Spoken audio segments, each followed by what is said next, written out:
A massive thank you to Jero for sponsoring this video on Patreon.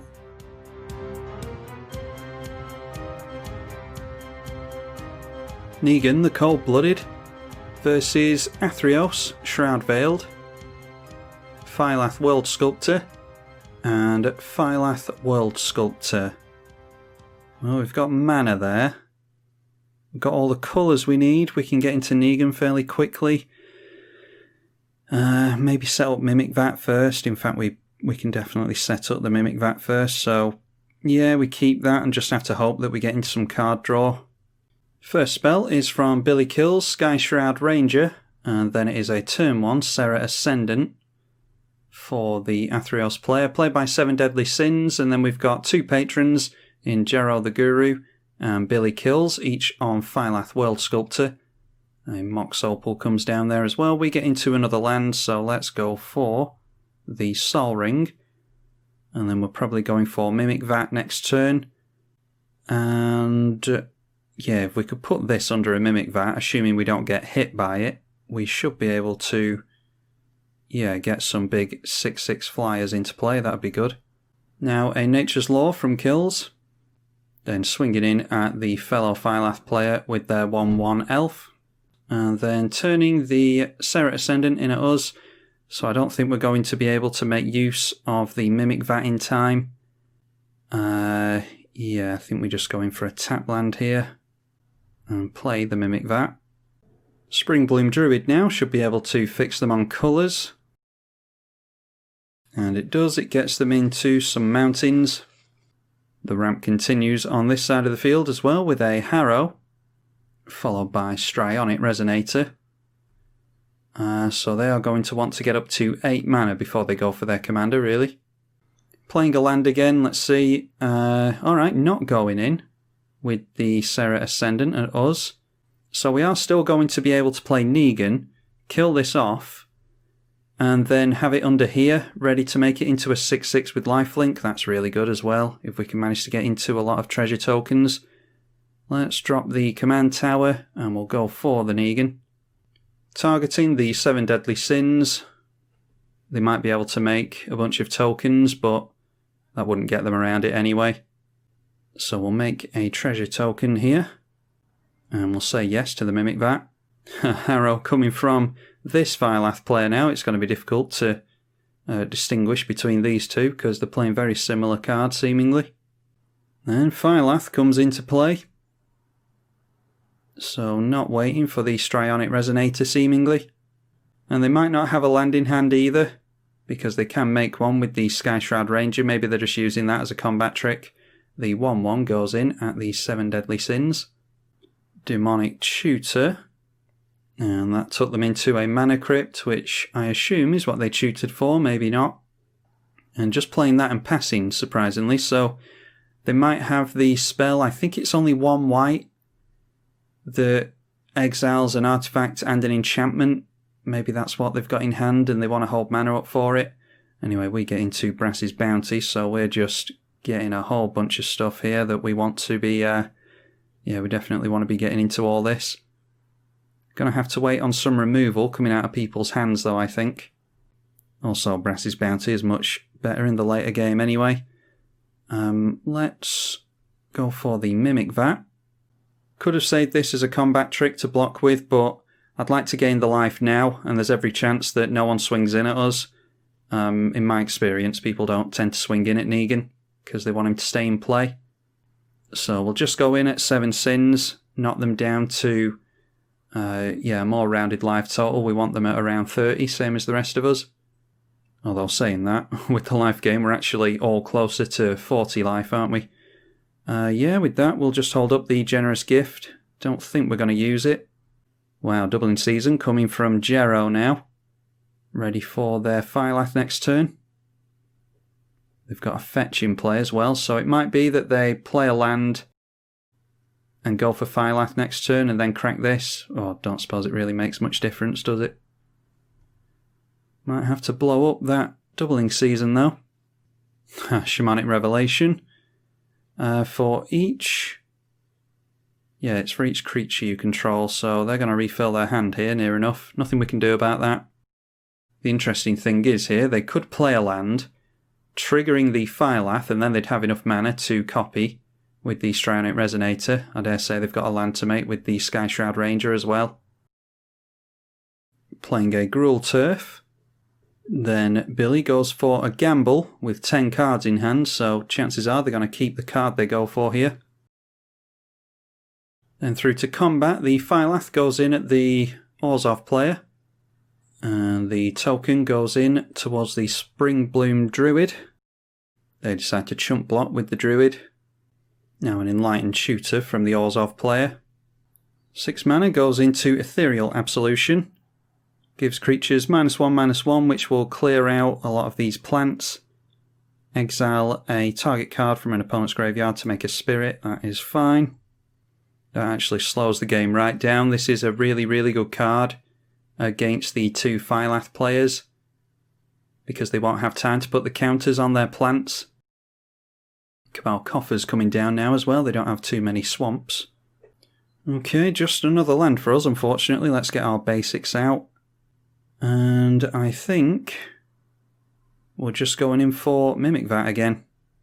So we'll try and keep our life total up, go for the Mimic Vat, and we'll swing in at Billy Kills this time because he has the highest life total. Not getting into many of our sacrifice effects at the moment, unfortunately, so yeah, we'll just have to hold up the Generous Gift again. An Ancient Green Warden, that's good. I don't think they've played a land yet, so they'll be able to go for any of the 3 lands that are in their graveyard. And they decide to go for a basic mountain. Exploration from Kills.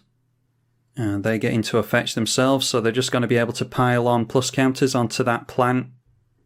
I dare say both of these players have their eyes over here. Then cracking the fetch bumps this thing up to an 11-12. And then it's Morog Fury of Akoum. How many lands have they made? I think they've only made the 1 so far. Yeah, they did have another land to make. They copy the Morog with the Strionic Resonator. So it is a 15/15 plant going in at the 7 Deadly Sins. And they have no mana up, so they're just going to have to take it. And how many extra combats are they going to get here? I forget. Morog is... I think it's going to give them 2 additional combats. Alright, this time going in at Jero with the big plant. 5/4 goes in at 7 Sins. I think they've got another combat after this. So life totals plummeting here. They go up to 10 Commander over here, 19 life and 15 life. Yeah, and then there's another combat phase here. Now we've got the 17 coming in at us. I don't really mind recasting Negan, so we'll block with that. 6 is going in at the 7 Deadly Sins. So let's block with Negan. Not getting into our sacrifice stuff anyway, unfortunately, so we'll just try and buy ourselves a little bit more time. And we'll not put Negan under the Mimic Vat. Oh, I thought I was saying no to Negan going under the Mimic Vat, and I was saying no to putting him in the command zone. Oh, really? And we don't have any reanimation in this deck? Oh, God. Alright, well, we're going to have to do this without Negan, believe it or not. Yeah, okay. You never know, someone might exile all graveyards or something. Now a Warm Power Stone and Athreos Shroud Veiled coming in for the Orzhov player. I think this is the point where we're going to have to hold back the Mimic Vat as a combat trick. Alright, Strip Mine might have to go on Cabal Coffers. A coin token went on to Morog. I think we go Isolated Chapel. And we might be able to do something with Marionette Master and Brass's Bounty is a lot of mana. Yeah, that's 13 mana in total. Yeah, I think we're just going to have to rely on Generous Gift and blocking with Mimic Vat this turn. Excellent, Morog coming down over there as well. Got Morog in my Phylath deck and I haven't gotten to play it yet, so I'm glad that we're recording some footage of just how good this guy is. And of course they get into a fetch, because why wouldn't they?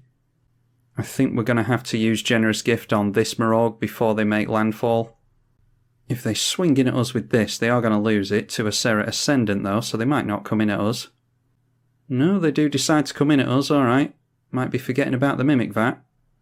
So let's go for that. Oh, it's actually a 5/5, isn't it? Forgot about the minus from this enchantment. Okay, well, we'll gain some life at least. Now they get another combat step, and they'll get another one if they crack the fetch. Alright, not swinging in, surprisingly. So it goes over to Billy Kills' turn, and they're going for something during the draw step, luckily, so we'll hopefully be able to hold priority. Yep, there we go, they thought they were in the main. Let's get rid of that Marauge. That will trigger Athreos Shroud Veiled, and you return it to the battlefield under your control, so they will have a Marauge of their own. We could exile it with the Mimic Vat. I think we're going to take a big hit here for around 20, so... yeah, if they swing in at us and then these swing in at us, the Serra Ascendant isn't going to be that good anymore, so I think I'm actually going to exile Marauge under the Mimic Vat here, just to keep this player from having it. Might make other players less worried about us as well. Alright, Hull Breach going on to there, that's not the worst. I'm actually fine with that. They go after the doubling season with Hull Breach as well. Billy Kills went for Eternal Witness there, which died straight away, and they got into a gamble, accidentally discarding a Splinter Twin. I dare say that that's something they wanted to keep, so that might have been what they gambled for. Then they go in at us. We are going to take a hit for 19, so I think it might be time to start thinking about Brass's Bounty, so that we can get rid of a couple of players potentially. Damnation wipes the board, that's really good, so that keeps us... yeah, that keeps us in the game for a bit longer. So I feel much better about going for a Brass's Bounty at this point. Only one card in Sin's hand. And it's Chromatic Lantern for us. So can we go Chromatic Lantern? That would be 1, 2, 3, 4, 5, 6 and 7. We'd have to tap the Strip Mine. So let's go for the Swamp, because I want to take them by surprise with a Strip Mine if we go for it. Go Chromatic Lantern. We've actually done alright on mana this game. We'll just have to hope that there's no mass board wipe for artifacts, because next turn we'll be able to go for our Marionette Master, and we'll fabricate, put a lot of plus counters on that, and then for every treasure that we sacrifice, this is going to deal, it'll be 4 damage to each opponent. Oh, it's target opponent, isn't it? Alright, yeah, so we'll only be able to get rid of a couple of players, I think. Gero just deciding to pass the turn with 4 cards in hand. I'm sure they'd love to get their commander down, but can't do it thanks to the Ethereal Absolution keeping them in check. Coat of Arms, that will switch their commander back on actually. It'll switch on Gero's commander as well, so we might have to take them out next turn because we don't want to be contending with a bunch of plant tokens coming in. Yeah, Coat of Arms is a great antidote to the enchantment over here. At the end of Billy's turn here, 7 Sins is tapping out. And they're going for an exile, so getting rid of the Marauge, so both of them have been exiled now. One from the Mimic Vat being destroyed, and one from the enchantment. Get themselves into a 2/2 spirit. Nighthawk Scavenger, a 7/3 with Flying Death Touch and Lifelink, no haste thankfully. And it's actually an 8/4 thanks to the Anthem effect. Now a Return to Dust, going on Coat of Arms, that's excellent, so 7 Sins really keeping these 2 players in check, better than we are because we're just not getting into our removal, of which there's plenty in the deck. Then the 2/2 comes in at us. Just another land for us. Wow, we're not drawing very well at all. I think it's okay to go for the Strip Mine now. Well, let's go for Marionette Master. Our commander's obviously stuck in the graveyard because of my play mistake before. And we're going to put the 3+ counters on there. It's only a 3/5 instead of a 4/6 that it would normally be, which means we've got 8 times 3 is 24. So I think, well, we can actually get rid of this player and this player. Don't fancy my odds against Billy Kills, because we're just not drawing into anything decent. So let's throw out the strip mine and we'll use our Marionette Master as a rattlesnake effect. I don't think anyone's going to play any split second removal for our Marionette Master, so we can do it in response to things. Defense of the Heart, alright, we'll have to keep a very close eye on that. Our opponent's talking in the chat here about whether treasures hit the grave or not. That's exactly why the Marionette Master is in the deck, because treasures and tokens in general do hit the graveyard. They just don't stay in there, they like evaporate as soon as they hit the graveyard. But yes, they do die and they do go into the graveyard. That's how aristocrat effects work. They get a bunch of tokens into play, and then they can sacrifice them and trigger a bunch of drain effects. If tokens didn't die, then they wouldn't be able to do that. Anyway, Mina and Den coming out for the other Phylath player. A coin counter going on Nighthawk Scavenger in order to keep that in play, and then a Strionic Resonator coming down for 7 sins. Then we've got an 8/8 coming in at us, so do we just get rid of the 7 deadly sins at this point? Yeah. I can't see us really doing anything, to be honest, because we're just drawing into lands, unfortunately. Yeah, we'll try our luck against these two players. I mean, they're just going to play out their Phylath and smash us to pieces, but yeah, I think if they hadn't swung in at us with a lifelinker, I wouldn't be going for them here, but I think we have to. So we sacrifice 4 tokens here. That is the third one. We're going to waste the mana, unfortunately, because we don't have anything in hand. But we are going to get rid of Sins here before he gains a bunch of life. And we'll get the game moving with the other Gruul players. So the last token, like that. And then we can probably get rid of Jero next turn as well, actually. And hedge our bets against Billy Kills. Oh, alright, there's a Demonic Tutor. That might do something for us. Maybe we just go for Smothering Tithe. Yeah, let's go for the Tutor first. Maybe we could go for Liliana, or It That Betrays. Lucille wouldn't be terrible. Until all the creatures come into play, that is. Could go for Hammer of Nazan to buff the creature that we've got in play and to keep it from being destroyed. But that wouldn't get us into more treasures. Teysa Karlov would double up the number of death triggers. I think it only cares about creatures though. Yeah, it's whenever a creature dying causes the triggered ability to trigger. Yeah, it's a tough one, this. I don't want to go for the wheel because it'll put a bunch of cards in hand over here. I think we just have to go for Queen Marquesa. So yeah, we'll keep the 4/6 in play as a good blocker for Mina and Den. And we'll go for the Queen Marquesa here. Might as well go for some treasure tokens. And then the Marionette Master will be pointed at Jero. We'll get rid of Jero here while we've got the chance. This will be 12 damage to them, thanks to Marionette Master's power going back up.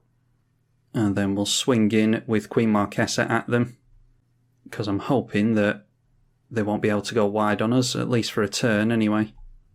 So we'll go in at Jero and finish them off, hopefully.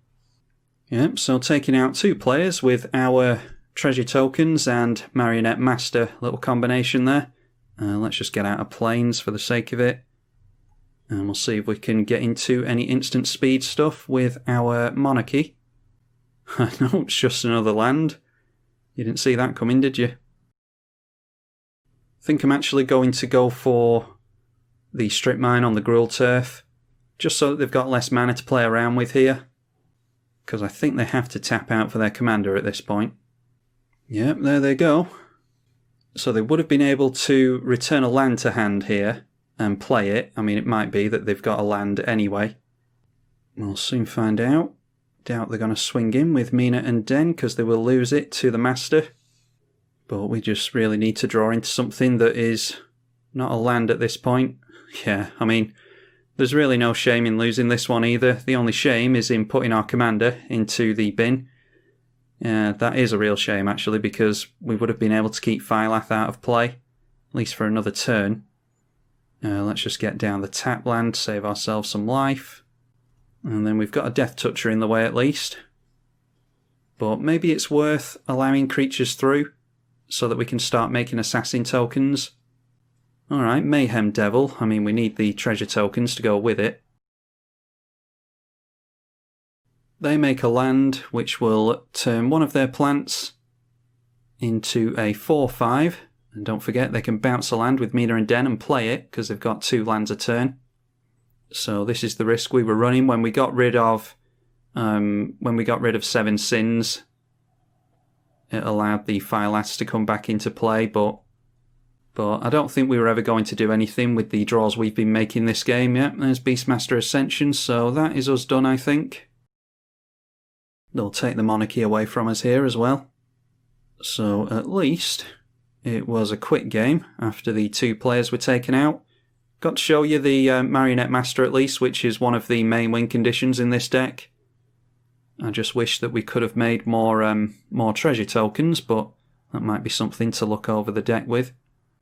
Yeah, might as well just take it here. And there we are, we go down to -38, so let's see what we were drawing into. Another land on top, big surprise.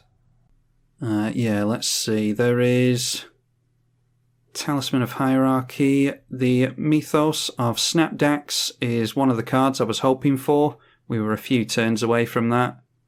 Arcane Signet Ephemerate would have been decent if we could have gotten into our commander.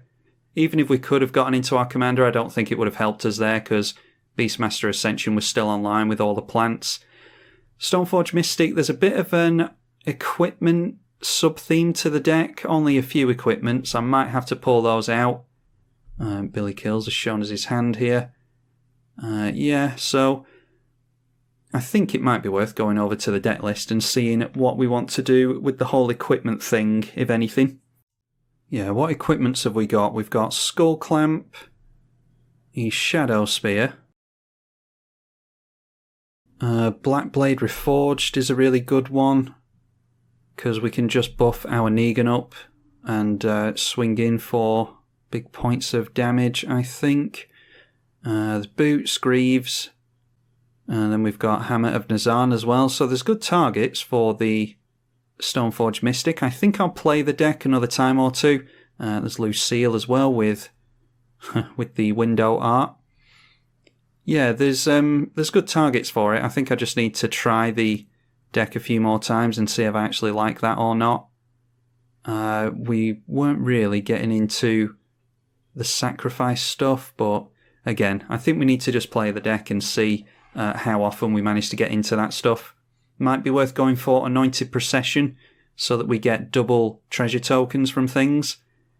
And at that point, do we want to go for like double creature tokens as well? So that things like Woe Strider can trigger things like Grave Pact and Dictate of Erebos. Yeah, that might be a good tactic to go for, I think. Might just make more tokens, get rid of Teysa Karlov, maybe get rid of Flickerwisp. Yeah, I think I'll play the deck as it is for now anyway, and we'll see how it goes, but that's something to consider anyway, going for like some kind of sub-theme in making creature tokens so that it makes your Grave Pact better and your Dictate of Erebos better. Martyr's Bond I don't think counts there. Oh no, it does work like that. I thought it was non-token, not non-land, so yeah, they would have to sacrifice creatures whenever our creatures go down, which is, yeah, the same thing as Dictate of Erebos and Grave Pact. So, just food for thought. I think it's probably worth maybe taking out Stoneforge and another equipment or two. Maybe take out the Teysa Karlov, and then at that point we can concentrate a bit more on token production and getting rid of tokens. I think I'll actually take out Teysa and just put in the Anointed Procession for now, and then we'll leave it at that for now and play another game or two over the coming weeks and months and see if I want to put more creature token production in here. Yeah, Bitter Blossom and things like that. Food for thought, anyway. Let me know what you all think of the deck and what you thought of this game. Be sure to leave it a thumbs up if you liked it, and thumb it down twice if you didn't. I'm tribalkai on the EDH channel. Thank you for watching.